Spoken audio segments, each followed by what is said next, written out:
So we start a new book this week. And it opens. A new king arose over Egypt who did not know Joseph. And he said to his people, "Look, the Israelite people are much too numerous for us. Let us deal shrewdly with them so that they may not increase.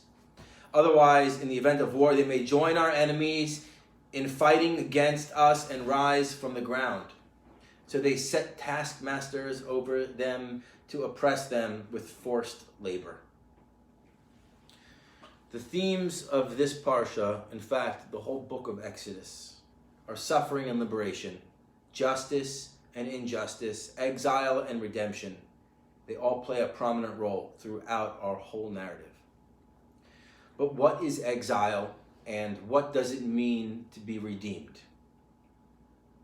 From a traditional perspective, exile is anywhere outside of the land of Israel, and redemption is God's saving grace returning us from our plight into the land of Israel.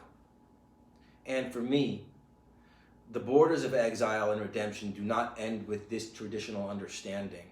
The boundaries extend into the spiritual realm. The path from this physical understanding of exile to a spiritual redemption is found in our weekly wisdom, the first portion of this book, Shmot, names. Moses, our biblical hero archetype, from here on out will guide us through.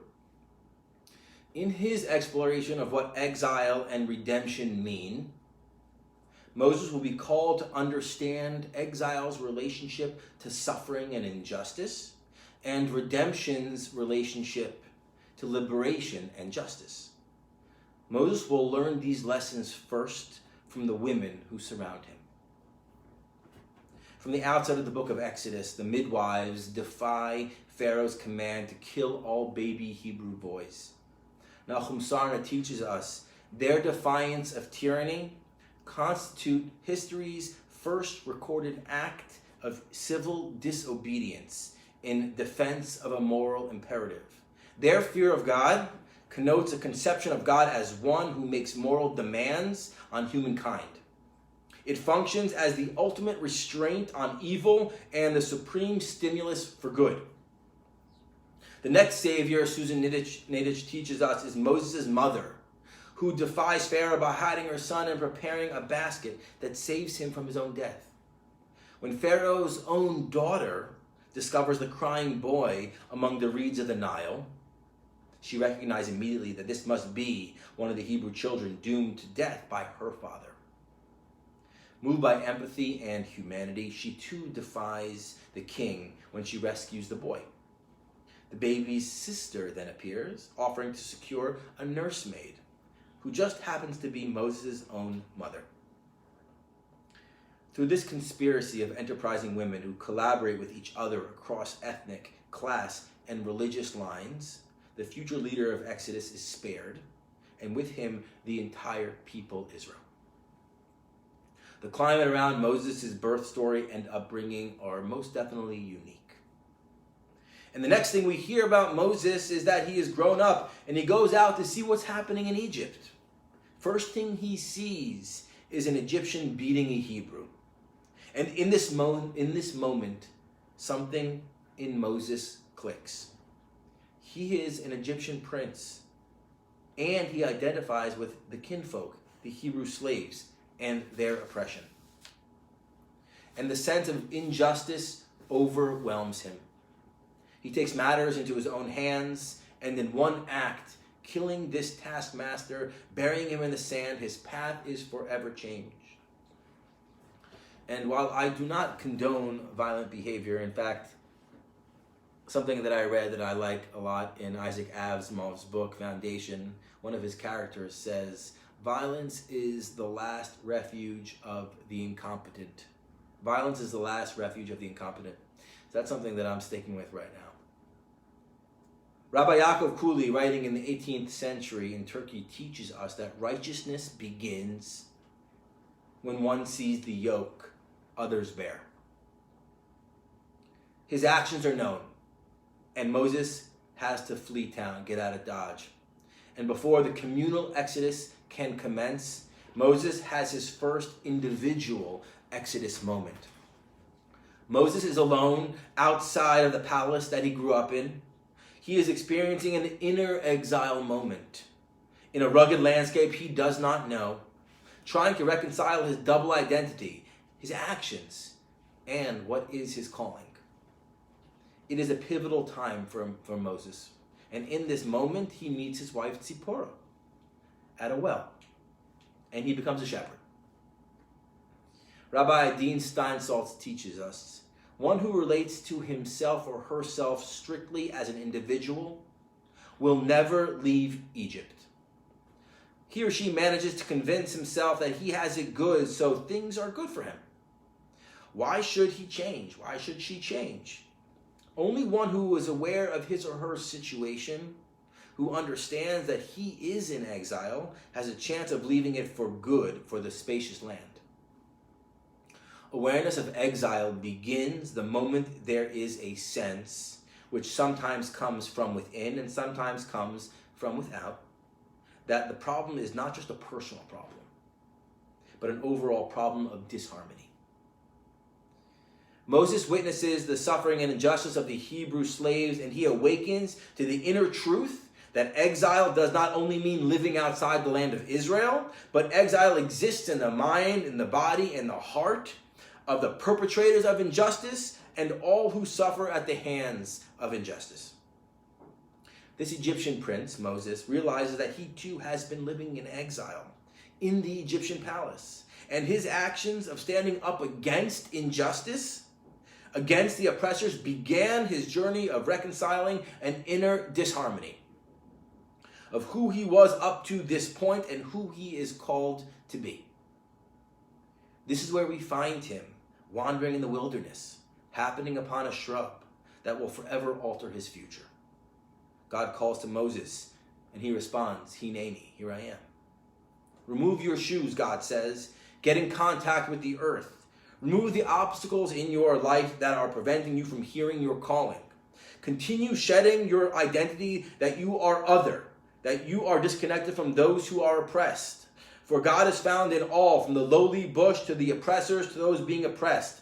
And it is your time to become the leader that will stand up for all those who are suffering and carve the path out of exile towards redemption. Moses had to leave the comfort of all he knew in order to awaken to his mission. In order for Moses to lead the oppressed and the suffering to a place of liberation, he must identify with the suffering as his own and recognize that when one suffers, all suffer.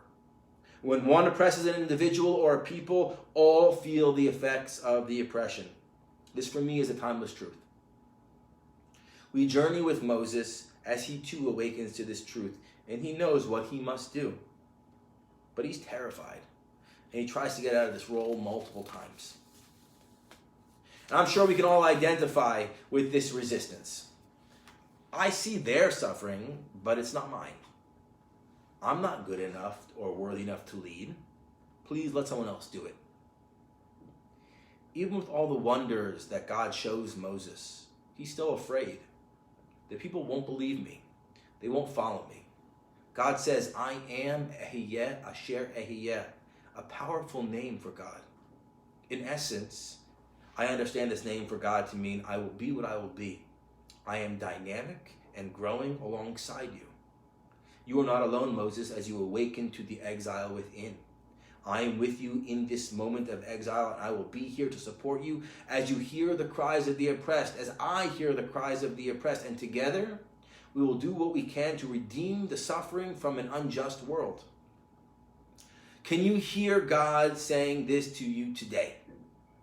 As we experience a country in upheaval, where democracy is threatened, where injustice is a norm found throughout the world, can you experience God calling out to you, don't get so comfortable in your own self-centered life. Go be a part of the redemption revolution, the redemption movement. Stand up in the face of injustice and be a voice for the oppressed and for those who are suffering. Until we all can hear that call, the whole world lives in exile, and so does God. Remove your shoes, all the obstacles that separate you from the other. For this ground, this whole earth, is sacred ground.